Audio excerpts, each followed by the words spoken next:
വേനൽ മഴ ശക്തമാവുകയും ചൂട് കുറയുകയും ചെയ്തതോടെ സംസ്ഥാനത്തെ വൈദ്യുതി ഉപഭോഗം ഗണ്യമായി കുറഞ്ഞു. തുടർച്ചയായ രണ്ടാം ദിവസവും വൈദ്യുതി ഉപഭോഗം 100 ദശലക്ഷം യൂണിറ്റിന് താഴെയെത്തി.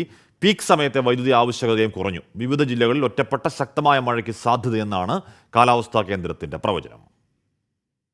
കഴിഞ്ഞ 2 ദിവസമായി സംസ്ഥാനത്ത് ലഭിക്കുന്ന വേനൽ മഴ KSEBയെ തുണച്ചു. വൈദ്യുതി ഉപഭോഗത്തിൽ ഗണ്യമായ കുറവാണുണ്ടായത്. കഴിഞ്ഞ 10 ദിവസമായി സംസ്ഥാനത്തെ ശരാശരി പ്രതിദിന ഉപഭോഗം 110 ദശലക്ഷം യൂണിറ്റ് ആയിരുന്നു. ഇത് വേനൽ മഴയെ തുടർന്ന് 100 ദശലക്ഷം യൂണിറ്റിന് താഴെയെത്തി. വെള്ളിയാഴ്ച 98.83 ദശലക്ഷം യൂണിറ്റ് ആയിരുന്നു ഉപഭോഗം.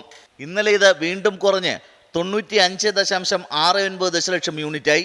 പീക്ക് സമയത്തെ വൈദ്യുതി ആവശ്യകതയും കുറഞ്ഞത് ബോർഡിന് ആശ്വാസമായി. 4585 മെഗാവാട്ടായിരുന്നു ഇന്നലത്തെ പീക്ക് സമയ വൈദ്യുതി ആവശ്യകത. ഉപഭോഗം കുറഞ്ഞാൽ പ്രാദേശിക നിയന്ത്രണം ഒഴിവാക്കാനാണ് KSEB തീരുമാനം. ഇതിനിടെ സംസ്ഥാനത്തെ വിവിധ ജില്ലകളിൽ ഒറ്റപ്പെട്ട ശക്തമായ മഴയ്ക്ക് സാധ്യതയെന്ന് കാലാവസ്ഥാ കേന്ദ്രം അറിയിച്ചു. പത്തനംതിട്ട, വയനാട്, ഇടുക്കി ജില്ലകളിൽ ഇന്ന് യെല്ലോ അലർട്ട് പ്രഖ്യാപിച്ചു. ഉച്ചയ്ക്ക് ശേഷം ഇടിമിന്നലോടുകൂടിയ മഴയ്ക്കാണ് സാധ്യത. മണിക്കൂറിൽ 40 കിലോമീറ്റർ വേഗതയിൽ കാറ്റിനും സാധ്യതയുണ്ട്.